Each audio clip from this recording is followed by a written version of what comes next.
En línea a ver qué nos dice, qué nos prevé, se nos decía que se iba a caer el mundo, que esto, que después del lunes, que la gente yo veía que compraba más yerba porque iba a aumentar todo.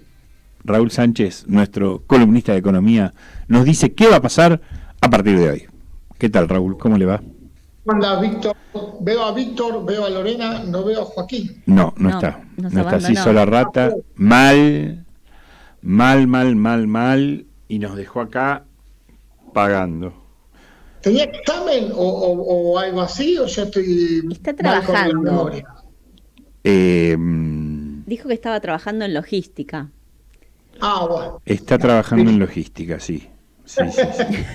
No sabemos ¿Cómo andamos, logística de Víctor? qué, pero está trabajando en logística. ¿Cómo andamos? ¿Todo bien? Bien. Todo bien. Bueno, vamos a ¿De camino qué vamos a hablar hoy? a ir conociendo de a poco los lineamientos del Plan Plurianual Económico para el Desarrollo Sustentable. Ajá. Se va a llamar así el plan que va a presentar el gobierno para tratar en el Congreso en base al acuerdo que tratará de alcanzar y lograr con el Fondo Monetario Internacional.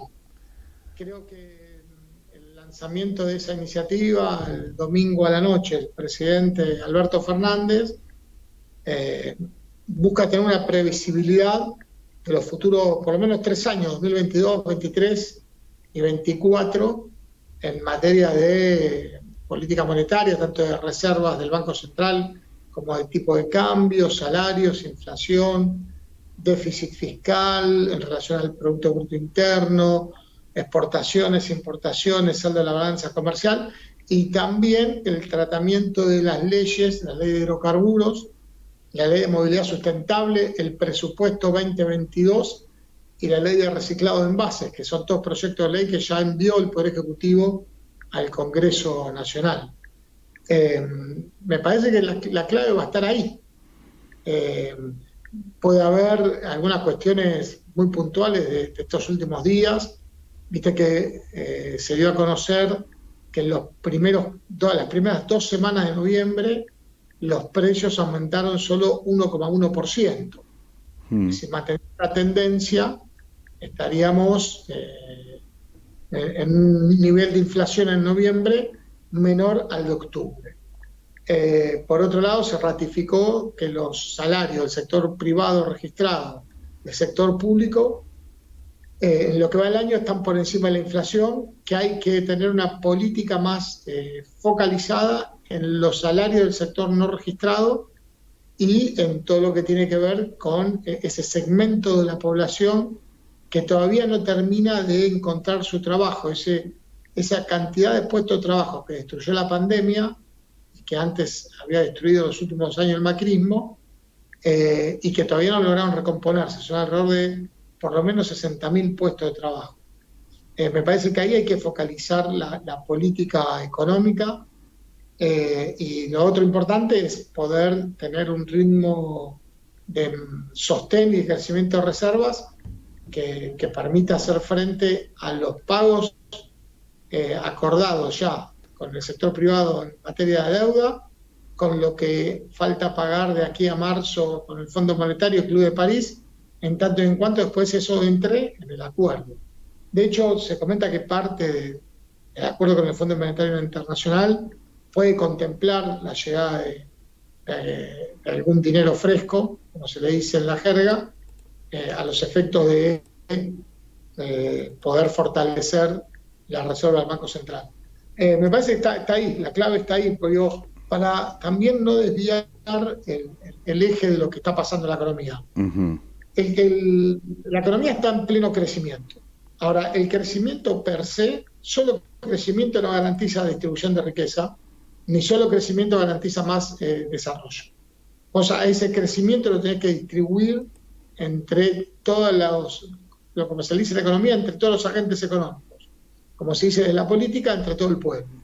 Si el crecimiento solamente queda en los que manejan, los que tienen más poder de mercado, más recursos, el crecimiento solamente consolida la desigualdad económica. Entonces, para que eso no pase, lo que hay que hacer es generar políticas redistributivas, que tienen que ver con la política impositiva, que tienen que ver con la política de subsidio. Viste que en materia de energía eléctrica ya se va a disminuir los subsidios a los sectores de altos ingresos. Siempre fue un debate porque hay que subsidiar. Sí. De hecho, existen muchas comparaciones sobre los gastos, por ejemplo, de luz en la ciudad de Buenos Aires y en otras ciudades de provincias del interior del país, y nosotros pagamos una tercera o una cuarta parte de lo que se paga en otras ciudades. Entonces, no dicen no subsidiar a los sectores más humildes, subsidiar a los sectores más humildes, pero a los sectores que tienen recursos no subsidiar. Entonces, yo creo que todo ese debate va a estar latente porque si bien el crecimiento garantiza más recursos fiscales, después hay que sostener el ritmo de la economía para que no se frene ese crecimiento, ¿no? Uh-huh. ¿Vendría a ser como un gran plan quinquenal o no? Sí, vos sabés que, me llevó, estuvo buena la pregunta, que nos hubiésemos hablado a la mañana, porque no nos hablamos. En un momento dije, en vez de leer plurianual, pensé que había leído quinquenal, no, y era plurianual. Pero sí, yo creo que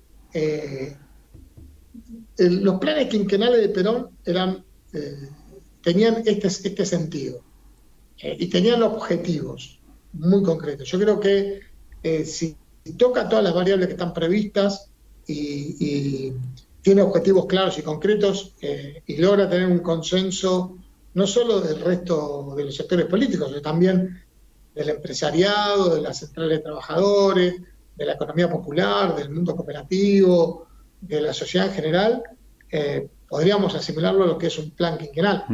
Argentina no tuvo planes económicos que perdurasen en el tiempo. Son pocos los planes económicos que perduraron en el tiempo y que después también, en algún caso, voy a dar un ejemplo más reciente, el de la convertibilidad, cuando se necesitaba reacomodar esa paridad de 1 a 1 en otra paridad, no hubo consenso y después terminamos en la crisis que terminamos.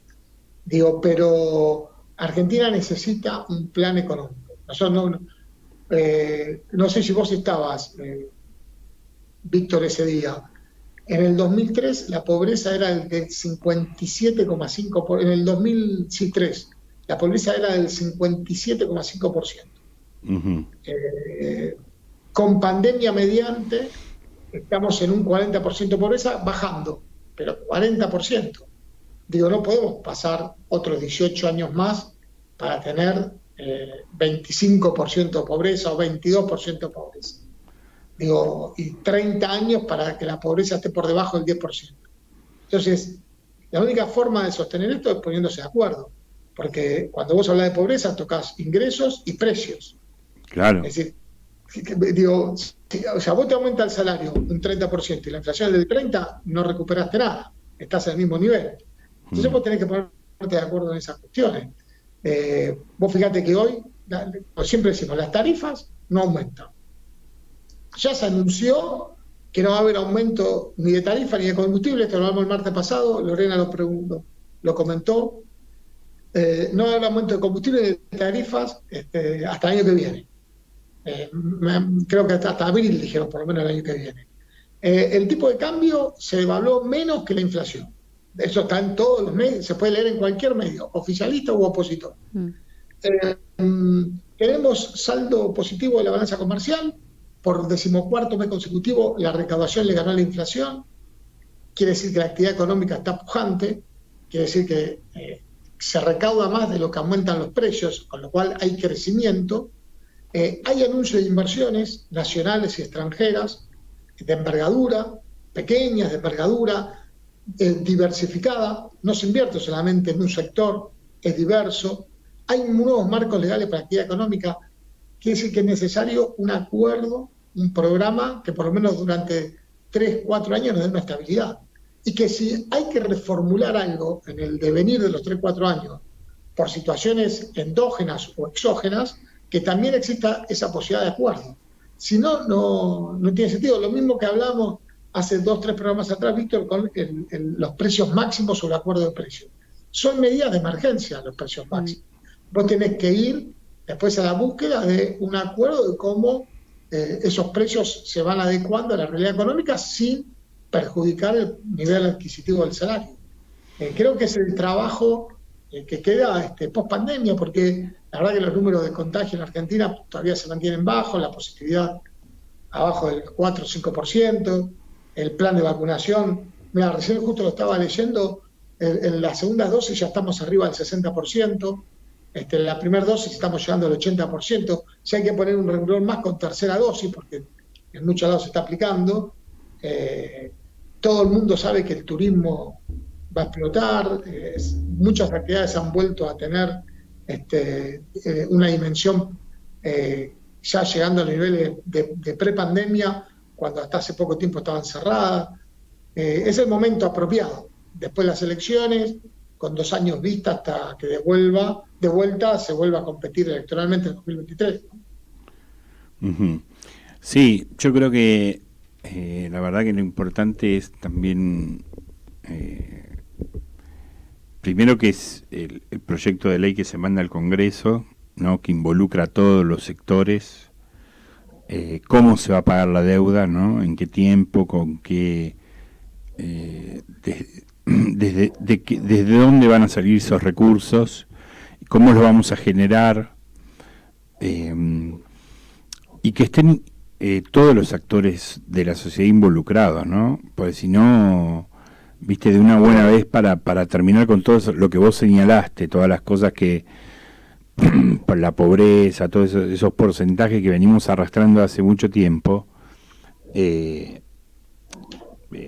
necesario de una buena vez por todas poder encararlo en conjunto, ¿no? Todos esos temas. Mirá, la cifra de deuda que tiene que pagar Argentina el año que viene supera los 22.000 millones de dólares. ¿Cómo hacemos para sacar 22.000 millones de dólares de la galera? Y valga ese dato para entender que cuando se pidió el crédito al Fondo Monetario Internacional en el 2018, se pidieron 4 años de plazo para pagar, sin saber lo que iba a pasar a futuro.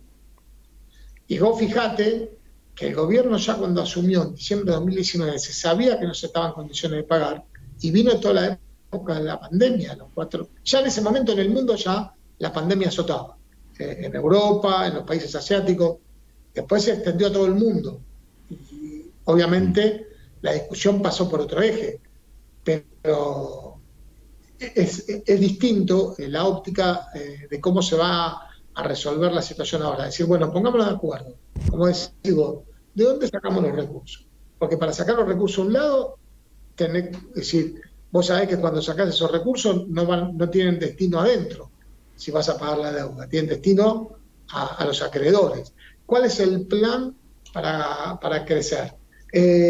Vos fíjate que el Fondo Monetario se dice, que está pidiendo un nivel de déficit fiscal que en la Argentina es casi el que tiene ahora.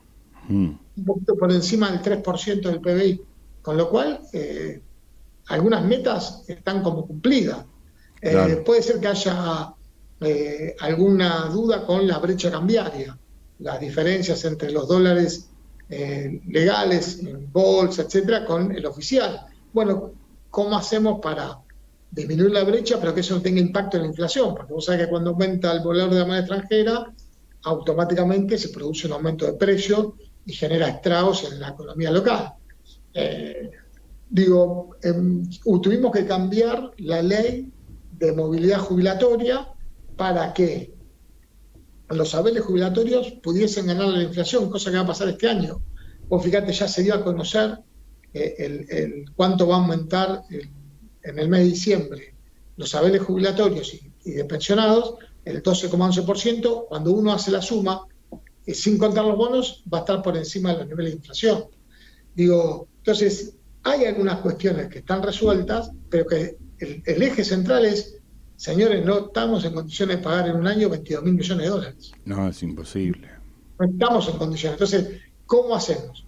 Y que esa negociación sea sustentable para no hipotecar dentro de 3 años de vuelta el futuro del país. Porque si no, dentro de 3 años estamos en la misma discusión. Y cada 3 años estamos en la misma discusión y no tiene sentido. Y después esas frases, viste, de, yo lo hubiese resuelto en 15 minutos, a mí me hubiesen dado la plata, ¿no? Ya sabemos quién las dijo. Digo, nada, gobernó y no gobernó bien y estamos en este pantano, producto en gran parte de esos últimos 2 años de debacle y de fasaje que tuvieron como precedente toda la deuda que tomó Mauricio Macri en el 2016, que después no tenía cómo poder devolverla, que era toda deuda de corto plazo, no tenía cómo poder devolverla, y era mayoritariamente deuda en moneda extranjera. Y se aplicaron procesos evaluatorios que hicieron que aumente la deuda sobre los ingresos de la nación.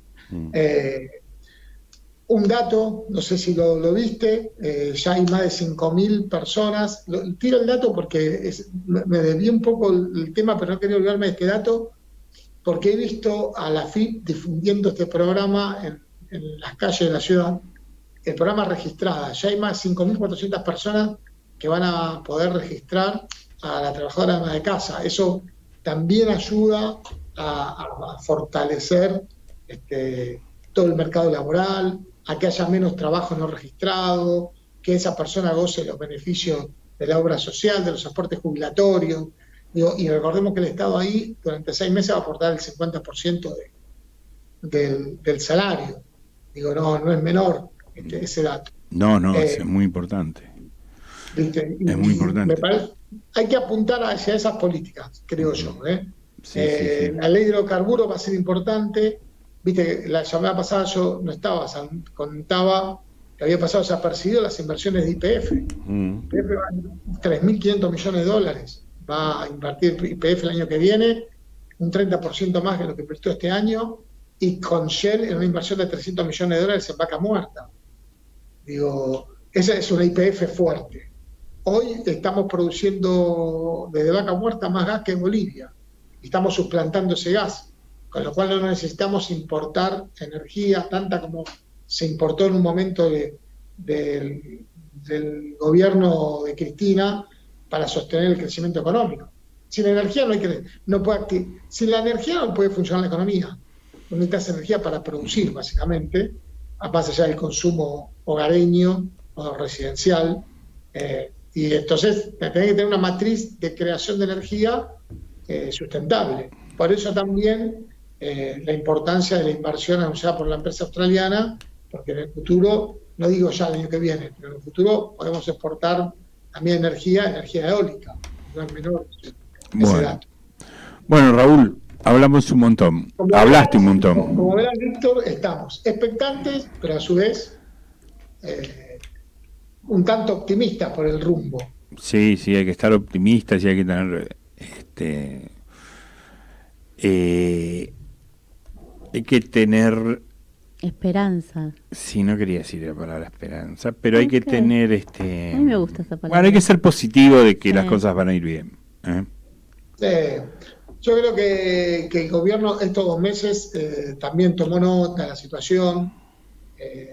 Hubieron numerosas medidas puntuales de septiembre a noviembre y también se dejaron una serie de medidas para resolver, como decía yo, estos proyectos de ley de reciclado de envases, de hidrocarburos, de movilidad sustentable que también delinea, van a dar un marco de por dónde va a pasar el desarrollo productivo del país, ¿no?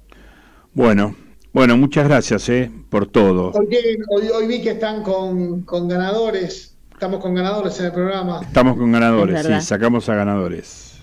Me parece muy bien. Este es un programa ganador. El martes que viene estoy por el estudio, prometo. Esta vez prometo, Víctor. Bueno, te esperamos, ansiosos. Dale. Bueno, abrazo grande, gracias. Saludos. Chau.